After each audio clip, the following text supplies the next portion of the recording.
Coucou tout le monde, j'espère que vous allez bien. Moi ça va super bien, comme d'habitude je suis contente de vous retrouver tous les vendredis. Et sur Instagram j'avais fait un sondage pour savoir quelle prochaine vidéo vous voudriez. Et vous aviez majoritairement voté pour attirer le positif dans vos vies, et d'ailleurs vous avez complètement raison. Donc du coup vous me demandez et j'exécute.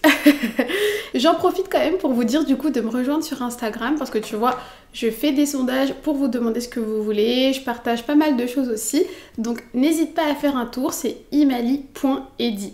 Et puis de toute façon tu as tout dans la barre d'infos. Aujourd'hui j'arrête les introductions longues et on passe à la vidéo de suite. La première étape pour attirer le positif dans ta vie, ça va être l'étape du nettoyage, ou on va dire de la purge des énergies négatives. Tu le sais déjà si tu as déjà vu mes autres vidéos, mais comme à chaque fois, pour chaque nouveau changement de ta vie, il faut que tu sois capable de te séparer des choses qui vont t'empêcher ce changement. Parce qu'on ne veut pas du tout avoir un handicap dans le processus. Et là, concrètement, ce que je vais te proposer, c'est de faire un grand nettoyage dans tous les domaines de ta vie. On veut enlever le négatif pour faire de la place au positif. La première chose qu'on va nettoyer, et là ça va être nettoyer au sens propre, ça va être ton environnement de vie physique. Tu fais un vrai nettoyage de printemps comme on dit. Ta vie elle va bientôt tellement attirer de positif que ça va même sentir le positif, ça va sentir bon. On veut que ta vie au sens émotionnelle, ta vie personnelle, etc., il faut forcément qu'elle se reflète dans ton aspect physique, dans l'aspect physique de ta vie. Donc, on veut que tu fasses le nettoyage de toute ta maison, de ta chambre, de ton espace de vie. On veut que ça sente bon, on veut pas en fait toutes les anciennes choses qui se sont accumulées, on veut s'en débarrasser. Et aussi, une fois que c'est fait, ce que je te conseille, c'est de rajouter un élément de déco ou un élément en plus dans ton environnement qui va un peu marquer ce nouveau départ. Je sais pas si tu vois ce que je veux dire, mais par exemple, ça va être quoi? Un cadre avec une photo de toi où tu es heureuse, ou un tableau où tu peux écrire des citations positives, ou ça peut être un vase dans lequel tu vas souvent mettre des fleurs, etc. Mais un petit élément en plus qui va marquer ta nouvelle vie, et à chaque fois que tu vas le voir, tu vas te dire oui. Ça y est, c'est le début d'une nouvelle ère de positivité. En gros, on veut une petite symbolique à ce nouveau départ. Après avoir nettoyé ton environnement physique, on veut forcément nettoyer ton environnement mental. Je sais pas si je dis les choses correctement ou pas, mais j'entends par là de faire un tri en toi, d'enlever la négativité qui est en toi, et aussi faire un tri dans ton entourage. On va commencer par toi, parce que la personne la plus importante, c'est toi. Tu es le personnage principal de ta vie, tu es la personne qui va attirer la positivité, c'est toi qui es dans l'action. Si personne ne te l'avait dit avant, ou si tu ne le savais pas, sache que moi je vais te le dire, tu es la personne la plus importante de ta vie. Déjà cette étape, elle va passer par accepter le fait que tu aies vécu des choses négatives, parce que tout le monde a déjà vécu des choses négatives. Et puis quand bien même, on s'en fiche des autres. Ce qui est important c'est toi, et on accepte qu'on a vécu des choses négatives. Parce qu'il faut savoir les accepter pour mieux s'en détacher. Les événements négatifs qu'on a vécus ne nous définissent pas. C'est pas écrit sur ton front que tu as vécu des choses pas faciles, négatives, que toi-même tu as été quelqu'un de négatif, peut-être que toi-même tu as fait du mal aux autres, ou je ne sais pas, mais tout ça, ça ne te définit plus aujourd'hui. Et du coup, forcément, la seconde étape, ça va être de te détacher de tous les éléments négatifs, les situations, etc.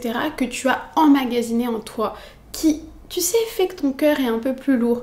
Et ben, je veux que tu t'en détaches. Je vais pas m'étaler plus sur ce sujet parce que c'est pas vraiment le sujet principal de la vidéo. C'est juste une petite étape parmi tant d'autres.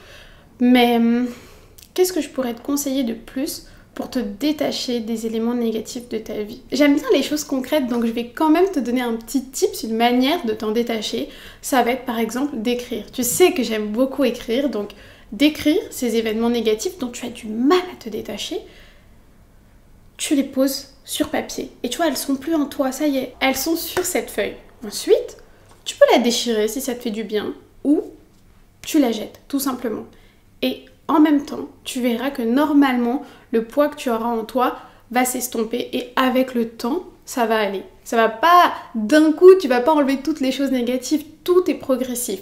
N'oublie pas la bienveillance envers toi. Ensuite, la purge dans ton entourage. Qu'est-ce que c'est? Clairement, beaucoup sous mes vidéos, vous me dites que vous avez des entourages toxiques, qui sont malveillants, qui vous veulent du mal, qui sont moqueurs, etc. Et puis aussi, d'ailleurs, les personnes qui ne sont pas positives pour vous, c'est pas forcément des personnes méchantes, rabaissantes, etc. Ça peut être des personnes qui le font un peu plus subtilement. Donc, faut vraiment observer son entourage et savoir à qui on a affaire réellement. Ça peut par exemple être une copine qui va pas t'élever, qui va minimiser tes réussites, qui va jamais être contente pour toi. Une personne comme ça, c'est aussi une personne qui ne te veut pas du bien. Et puis il y a une manière très simple de savoir si quelqu'un te veut du bien ou pas, ou si quelqu'un est réellement bien intentionné envers toi. C'est de lui annoncer une super bonne nouvelle. Qu'elle soit vraie ou qu'elle soit fausse, c'est pas très grave, mais tu fais le test si tu as un doute sur quelqu'un. Et puis, tu vas voir à sa vraie réaction, sa première réaction, à part si c'est un très bon acteur, et c'est vrai que les acteurs, ils existent de plus en plus dans nos vies, malheureusement, mais si la première réaction n'est pas réellement bienveillante, si elle n'est pas réellement positive pour toi, je pense que tu sais déjà. Et forcément, si tu as des personnes malveillantes qui ne te veulent pas du bien, qui te rabaissent, etc., c'est le moment de t'en séparer parce que tu ne pourras pas les emmener avec toi dans ta nouvelle ère de positivité puisqu'elles ne le sont pas. Et au cas où, si tu ne sais pas ce que c'est une personne positive ou une copine positive, ça va être une personne, une copine qui se réjouit pour toi, qui est contente quand tu lui annonces une bonne nouvelle, qui prend des nouvelles de ton projet ou de tes projets, ou qui fait attention à toi quand tu vas pas bien, etc. C'est ça une bonne amie. Une bonne personne pour toi, une personne bienveillante, c'est quelqu'un qui te veut du bien tout simplement. Et pour finir ce grand nettoyage, même si je suis créatrice de contenu, ce que je veux c'est ton bien à toi. Et donc, je suis obligée de te dire de faire un tri sur le contenu que tu consommes sur Internet. On passe nos journées sur notre téléphone. C'est pas grave, on n'est pas là pour parler de ça, c'est pas un problème. Mais du coup, tu passes... C'est comme si en fait c'était une amie, enfin une personne de ton entourage, ce que tu consommes sur Internet, ce que tu regardes, ce que tu écoutes, etc. C'est comme si c'était une personne de ton entourage. Et si ce que tu regardes n'est pas bienveillant, n'est pas bien, ou un minimum divertissant, drôle, bienveillant, constructif, créatif, qui t'élève intellectuellement, etc., ça va bien. Ce que je te demande, ce n'est pas de regarder que des documentaires. Tant que c'est positif pour toi, un minimum, ok. Mais tout ce qui va être haineux, tout ce qui va être malveillant, tout ce qui va te faire sentir mal dans ta peau, bloc. Ok? Après avoir fait le grand nettoyage, la deuxième étape pour attirer le positif dans ta vie, ça va être de vivre le moment présent et d'arrêter de chercher la petite bête. Apprécie le moment présent ou juste vis-le. Vivre le moment présent, c'est l'habitude des personnes qui vivent une vie positive, qui aiment leur vie et qui du coup ne font qu'attirer du positif et des personnes positives dans leur vie. Vivre les situations telles qu'elles sont, vivre les émotions, les sensations du moment présent, c'est super important, surtout quand on a tendance à chercher la petite bête. Parce que, à force de faire ça, tu vas finir par tourner quelque chose de positif en quelque chose de négatif. Parce que si t'es pas en train de vivre le moment à 100%, c'est que t'es en train de réfléchir. Et comme je l'ai dit, c'est que t'es en train de chercher la petite bête. Et quand t'es en train de réfléchir et chercher la petite bête, tu vas trouver quelque chose. Tu vas trouver quelque chose pour gâcher le bon moment que tu es en train de vivre. Et tu vas avoir du coup l'impression de ne pas vivre de bons moments ou de ne pas attirer de choses positives dans ta vie. Alors que c'est juste qu'elles sont là, devant toi, mais tu ne les vois pas parce que tu les transformes en choses négatives. Et si tu n'es pas une personne positive, tu ne peux pas attirer le positif dans ta vie. Plus égale plus, comme tu l'as déjà forcément entendu. La troisième étape pour attirer le positif dans ta vie, ça va être la gratitude. La gratitude, c'est vraiment la clé pour plein de choses, plein de sujets. Mais là, on va rester dans le côté positif, attirer le positif dans ta vie. Et comme d'habitude, je vais te donner un exemple concret. Je suis quelqu'un qui aime bien donner du positif autour de moi. C'est-à-dire des petites attentions, des petits messages, des petites choses positives, parsemer tout ça autour de moi, que ce soit à des inconnus, des nouvelles connaissances ou des amis, etc. On va dire que je suis une personne positive et toi, ce que tu veux, c'est des personnes positives dans ta vie. Admettons qu'on se rencontre. Ma personnalité positive va se mettre en action et je vais être positive avec toi. Je vais te donner des petites attentions, peut-être des petits messages. Enfin, je vais pas le faire forcément intentionnellement, mais du coup, tu vas avoir du positif dans ta vie. Et moi, je vais t'en donner. Les jours passent, les semaines passent, et je me rends compte que tu n'arrives pas à prendre la positivité que je te donne. C'est pas méchant. La positivité que je te donne, je ne te la donne pas en attendant un retour, parce que je suis quelqu'un qui n'attend rien de personne. En tout cas, qui n'attend plus rien de personne. Et c'est peut-être un conseil que je te donnerai dans une autre de mes vidéos. Mais en tout cas, je ne le fais pas en attendant un retour. Malgré ça, si je vois que tu ne prends pas la positivité que je te donne, et inconsciemment ça va passer un peu par l'ingratitude, parce que tu ne seras pas reconnaissant pour toi-même de la positivité qui arrive dans ta vie. Donc si je vois que tu n'arrives pas à la prendre pour toi, bah au fil du temps, ma positivité va finir par s'estomper.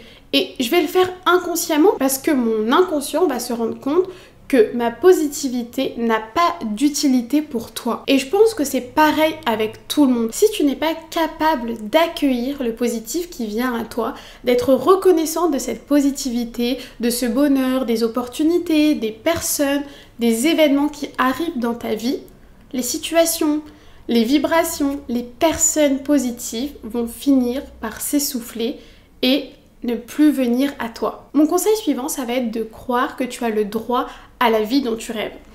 Dit comme ça, c'est un peu bizarre, mais on a tous une vie de rêve, des opportunités qu'on aimerait avoir, des situations qu'on aimerait avoir, des gens qu'on aimerait avoir dans nos vies, etc. Mais au fond de toi, si tu te poses la question de est-ce que je me sens méritante ou légitime des choses dont je rêve, si tu réponds objectivement, je suis pas sûre que la réponse soit oui. C'est super bizarre dit comme ça, mais parfois, t'as l'impression que c'est trop pour toi. Comme d'habitude, je te donne un exemple concret pour que tu comprennes. Et là, on est sur YouTube, donc je vais te parler de YouTube parce qu'en fait, c'est la nouvelle expérience que j'ai en ce moment dans ma vie. Quand je me suis lancée sur YouTube, clairement, je l'ai fait avec discipline. C'est-à-dire que je l'ai fait pour réussir sur YouTube. Mais la discipline et le fait de croire en ses rêves, c'est complètement autre chose. Donc je croyais en moi sur le côté professionnel, sur le côté discipline, mindset, etc. Mais sur le côté rêve, le côté ça va marcher comme ça, etc. J'avais un peu plus de mal et je m'en suis rendu compte et je vais te dire comment. J'avais vu une vidéo où il parlait de manifester sa vie de rêve et on te parle de visualisation, c'est-à-dire qu'il faut que tu sois capable de voir, de visualiser clairement tes rêves, les vision boards, etc. Si tu veux, on pourra en parler dans une prochaine vidéo, mais en tout cas, ce que j'avais fait, je venais tout juste d'ouvrir ma chaîne YouTube et j'avais même pas 10 abonnés. Et je vous mettrai peut-être une photo, mais en gros, t'as la page d'accueil sur YouTube Studio où t'as ton nombre d'abonnés affiché en grand.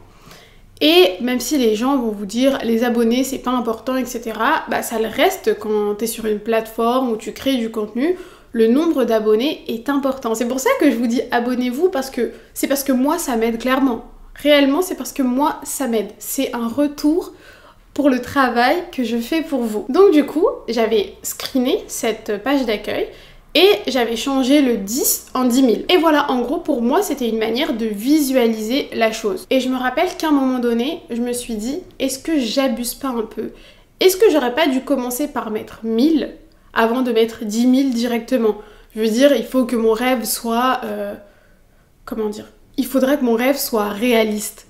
Et après, je me suis dit, mais un rêve, c'est pas censé être réaliste. Et je me suis rendu compte que je ne me sentais pas légitime d'atteindre les 10 000 abonnés rapidement. Pas parce que j'avais pas confiance en mon contenu ou parce que je trouvais que mon contenu était mauvais, parce que honnêtement, mon contenu, je prends du temps à le faire, c'est-à-dire que je me pose, je pense à des idées de vidéos, je crée mes conseils, je les note, etc.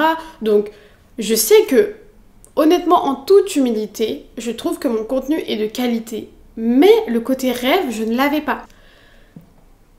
Et à un moment donné, je me suis dit, mais c'est n'importe quoi de penser comme ça. Si moi, je n'envoie pas des ondes positives autour de moi et que je n'envoie pas le message que si j'ai le droit de réussir rapidement, moi aussi j'ai le droit d'avoir de la chance, parce que je crois beaucoup à la discipline au travail, mais à la chance, j'y crois très peu. Et quand même, à un moment donné, je me suis dit, moi aussi, j'ai le droit d'avoir de la chance. Et au final, là, je pense que je suis à peut-être presque 9000 abonnés. Et la machine, elle s'est réellement enclenchée quand je me suis sentie légitime de mes rêves. Même si 10 000 abonnés, c'est pas le rêve de ma vie. Tu m'as comprise. Et donc, c'est pareil pour tout. Si toi-même, tu n'es pas convaincu, que tu n'es pas à la hauteur de ce que tu veux, de tes rêves, de la positivité que tu veux dans ta vie, et bah la positivité, le bonheur, les personnes que tu veux dans ta vie, de rêve, elles vont pas se manifester. Parce que quand elles vont toquer à ta porte, tu vas pas ouvrir puisque tu te sens pas légitime. La 5e étape pour attirer la positivité dans ta vie, ça va être de sourire plus souvent. Comme je te l'ai dit, les personnes positives vont le plus souvent vers les personnes qui sont positives. Et là, du coup, ça concerne les nouvelles personnes que tu veux dans ta vie. Si tu es une personne solaire, souriante, joyeuse, forcément, les personnes positives qui te ressemblent, qui sont solaires, vont vouloir venir se raccrocher à toi. Elles vont vouloir venir faire ta connaissance. Si tu es quelqu'un de tout le temps énervé, qui ne sourit jamais, qui n'a pas l'air gentil ou qui ne l'est réellement pas, eh ben, tu vas pas forcément attirer quelqu'un de positif parce que ça va pas être son habitude à la personne positive. Tu vas vraiment te trouver bizarre, mais moi, j'ai déjà ressenti cette sensation que quand je souris à quelqu'un ou quand je parle avec le sourire à quelqu'un, j'ai l'impression de lui envoyer un petit shot de positivité, un petit shot de bonheur. Et j'ai vraiment déjà eu des expériences où quand je parlais normalement, etc., ça se passait très bien, ok. Et quand je souriais, je voyais la personne en face de moi sourire. Et quand elle me sourit, qu'est-ce qu'elle fait? Elle envoie de la positivité dans ma vie. Bien évidemment, je te demande pas de passer ta journée comme ça. Il y a des moments où tu souris pas, c'est normal. Mais essaye et tu m'en diras des nouvelles. Mon conseil suivant, il découle du précédent. Parce que pour attirer la positivité dans ta vie, la gentillesse et la bienveillance sont tes meilleurs alliés. Comme je te l'ai dit, on attire ce qu'on est, on attire ce qu'on incarne. En fait, il suffit pas d'être une personne gentille et bienveillante. Il faut que tes actions aillent avec. Parce que personne n'est méchant consciemment. Enfin si. Il faut que je sorte. Ou il faut que je sorte de mon monde où j'aimerais que tout le monde soit gentil. Mais en gros, la plupart des gens se sentent gentils. C'est bien de se sentir gentil, de ne pas vouloir du mal aux autres, de ne pas faire des actions malveillantes, etc. Mais si en face, tu ne fais rien du tout, tu es du coup juste une personne neutre. Et tu vas peut-être attirer des choses neutres dans ta vie. Et quand je te demande d'être quelqu'un de gentil, de bienveillant, je ne te demande pas de soulever des montagnes pour les autres. Te prioriser, ça doit être ta priorité dans ta vie. Mais une fois que c'est fait, tu as quand même le droit de distribuer de la positivité autour de toi par des petites choses. Mon conseil suivant pour attirer la positivité dans ta vie, ça va être de travailler ton mindset. Ton esprit, c'est la base de tout. Mais juste avant, je sais pas si tu as remarqué, mais quand il t'arrive quelque chose de négatif, il y a plein de choses négatives qui s'ensuivent. C'est-à-dire que on dirait que la négativité... En fait, on dirait que la poisse te colle à la peau. Et quand il t'arrive quelque chose de positif, pareil, ça s'enchaîne. Ce que toi, tu dois faire, c'est travailler ton mindset pour faire tourner la roue dans le bon sens quand tu es dans un élan de négatif. Parce que c'est toi la personne qui va faire tourner la roue dans ton sens. C'est toi qui dois montrer autour de toi que tu es capable de t'en sortir même dans les moments négatifs, et ce, avec bienveillance, gentillesse et dignité, et qui va faire changer la donne. Il faut que ton mindset soit en béton. Quoi qu'il t'arrive, il faut que tu aies confiance en toi, confiance en tes capacités et savoir que tu seras capable de faire face à tout et que tu t'en sortiras dans tout. Il faut pas que tu te morfondes dans tes situations difficiles ou négatives. Et je me permets pas de te dire ça en n'ayant jamais rien vécu de négatif. Tu peux aller voir ma story time sur la pire période de ma vie où j'ai tout perdu. Sauf mon mari et ma famille, mais voilà, c'était une période qui était très très très difficile. Je l'ai raconté en story time, donc tu peux aller la voir. Je donne des conseils de mindset justement à la fin de la vidéo, Mais en tout cas, il faut que je te raconte un petit épisode que j'ai pas raconté dans la story time qui montre l'importance du mindset. Parmi toutes les choses qu'on a perdu, on a perdu l'endroit où on habitait, donc on n'avait plus d'endroit proprement parlé à nous pour habiter. On habitait chez ma sœur et c'était très compliqué là-bas. Et je me rappelle qu'on était vraiment mal. On était vraiment au plus mal de ne pas avoir de chez nous. Je me rappelle qu'avec Chacha, on marchait dans la rue et on regardait les immeubles, etc. Et on se disait, mais dans tous ces appartements, il n'y a pas un appartement qui peut nous prendre, qui peut prendre notre dossier alors qu'on est des gens bien, on est des gens honnêtes. Et à un moment donné, on s'est dit stop. Ok, on sait que c'est compliqué pour nous. On sait que personne veut de nous malgré le fait qu'on soit bien. Pour vous dire, on est parti à un entretien pour un appartement qui était super. La personne m'a regardé droit dans les yeux, elle m'a dit « Vous avez l'air super, tous les deux, vous êtes adorables, vous avez l'air gentils, vous avez l'air de confiance, etc. Mais je vais forcément privilégier un dossier qui est en béton, côté salaire, etc. Parce que nous, on était jeunes. » Et elle me l'a dit pour pas me faire espérer, alors qu'il y en a qui m'ont fait espérer pour rien. À partir de ce moment-là, on s'est dit, ok, c'est pas grave, on va trouver une solution et on va arrêter de se dire qu'on va pas y arriver. D'une manière ou d'une autre, de manière compliquée ou pas, on va avoir notre chez nous.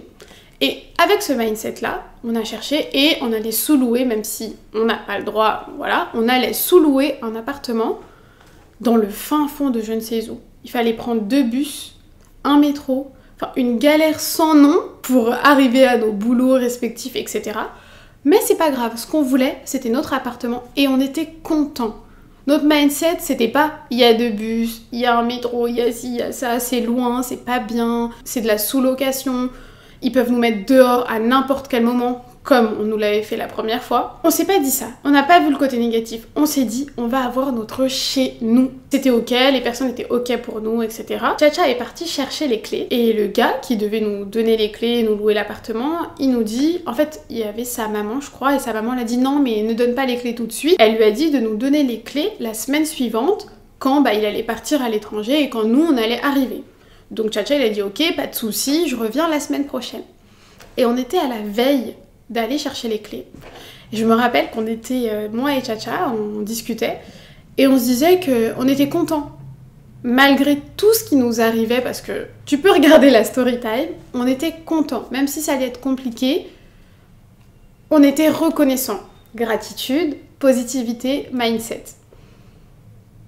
Et à ce moment-là, j'ai encore les frissons quand je le dis, parce que on a eu une réponse positive pour un appartement qu'on voulait, dans la ville qu'on voulait, et en fait c'est cet appartement, l'appartement dans lequel je suis encore aujourd'hui, 4 ans après. Et en fait tu vois, je pense vraiment que ce changement d'état d'esprit a joué beaucoup dans le fait qu'on était prêt à accueillir, on acceptait ce qui nous arrivait, on était prêt à en découdre, et tout s'est mis en place. Donc du coup je pense que même le fait qu'on n'ait pas eu les clés la première fois, on l'avait pas mal pris, on s'est dit ok c'est pas grave. Et on avait bien fait de se dire ok c'est pas grave, parce que du coup ça nous avait permis d'accepter notre vrai appartement sans être mal. Donc comme tu le vois, c'est à toi d'enclencher, de mettre le premier pas dans la positivité dans ta vie. Ensuite, le reste viendra. Travailler son mindset, c'est la gratitude. Chercher toujours les choses positives dans tout ce qui t'arrive. Parce qu'il y a toujours au moins un tout petit peu de positif dans tout. Il faut que tu comprennes aussi que rien n'est trop dur pour la personne que tu es capable de tout surmonter et que tu vas le faire d'une manière ou d'une autre. Et aussi, il faut que tu saches qu'il y a toujours une solution. Peut-être pas celle que tu voudrais, mais tu sais au fond de toi qu'il y a toujours une solution à toutes tes situations. Tu es dans une relation qui ne te convient pas, la personne en face de toi ne te convient pas, ne te traite pas correctement. Tu sais qu'il y a une solution. Tu sais que la solution, c'est de te séparer. Et tu ne le fais pas. Et c'est pour ça que tu n'attires pas la positivité de ce côté relation. Donc c'est à toi de prendre les solutions, c'est à toi d'agir pour toi, pour attirer le positif dans ta vie. Mon avant-dernier conseil pour attirer le positif dans ta vie, ça va être de ne pas laisser le négatif t'affecter. Malheureusement, on est dans un monde où il y a de tout, du négatif et du positif. Des personnes positives et des personnes négatives. Des situations négatives et des situations positives. Et par exemple, tu ne peux pas changer les personnes négatives. Tu ne peux pas changer les situations négatives. Par là, j'entends que personne ne change personne. Mais ça, je l'ai dit dans une autre vidéo. Tu ne peux pas être à l'origine du changement d'une personne négative. Ce que tu peux faire, c'est changer ta réaction par rapport à une personne négative. Et comme je l'ai dit, ça passe par exemple par te séparer de ton entourage qui est toxique. Donc face à une personne qui est négative, que ce soit un inconnu ou que ce soit quelqu'un que tu connaisses, il faut que tu apprennes comment réagir et il faut que tu apprennes à ne pas être affecté. Si tu ne peux pas t'en séparer, il faut que tu apprennes à ne pas être affecté. Et puis la meilleure façon de réagir pour toi, pour ton bien-être, c'est de ne pas réagir. C'est de ne pas réagir à la négativité des autres. Il y a une bulle autour de toi qui te protège de la négativité des autres. T'as une personne qui est constamment négative envers toi, qui arrête pas de te rabaisser, qui arrête pas d'être malveillante envers toi. Il y a une bulle autour de toi. Ce qu'elle dit, ça la concerne elle. Ce qui sort de sa bouche, ça la concerne elle et pas toi. Ça ne te définit pas toi, ça ne te concerne pas. T'es dans ta bulle de positivité et ça ne passe pas à travers. Ça ne passe pas à travers. Je sais pas si ça correspond, mais il y a une citation qui dit « Les chiens aboient, la caravane passe ». Je crois. Je sais que c'est pas dans ce contexte-là, mais je trouve que ça illustre quand même mon propos. Je te donne un exemple concret avec un inconnu. T'es à la caisse, et les caissières, on les adore, elles font un travail qui est pas facile, mais parfois t'en as qui sont pas de bonne humeur, on peut le comprendre. Donc admettons qu'elle est dans sa négativité, qu'elle te parle mal, ou qu'elle te dise pas bonjour, bon, ok. Moi, ça m'arrive parfois maintenant. Au mieux, si je me sens, je ne m'oblige pas, mais si je me sens, moi, je vais lui sourire, moi, je vais lui apporter ma positivité en espérant que ça la fasse changer de mood. Et si je peux pas, je ne culpabilise pas ou je ne le prends pas pour moi. C'est elle qui est de mauvaise humeur, pas moi. Du coup, il y a la vitre entre elle et moi. Enfin, il y a vraiment une vitre d'ailleurs maintenant, mais il y a la bulle de positivité. Merci de m'avoir donné mes courses. Hop, et ça y est. C'est tout. Elle était de mauvaise humeur. Je vais pas commencer à lui dire oui, vous me parlez mal, nanana. Du coup, moi aussi, je vais être dans cette négativité. Et souvent, d'ailleurs, les personnes qui sont vraiment de mauvaise humeur et qui sont là à mal te parler, etc., sans que tu n'aies rien fait, elles n'attendent que ça de déverser leur négativité. Elles n'attendent que ça que tu leur rentres dedans.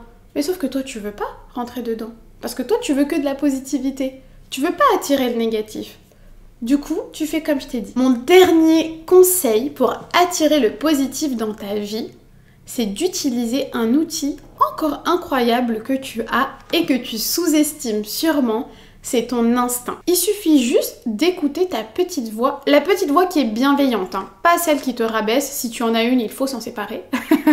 Mais il faut écouter ta petite voix bienveillante. Tu écoutes ton instinct quand il te dit de ne pas faire quelque chose, de ne pas fréquenter telle personne, de ne pas te mettre dans telle ou telle situation. Tu t'écoutes.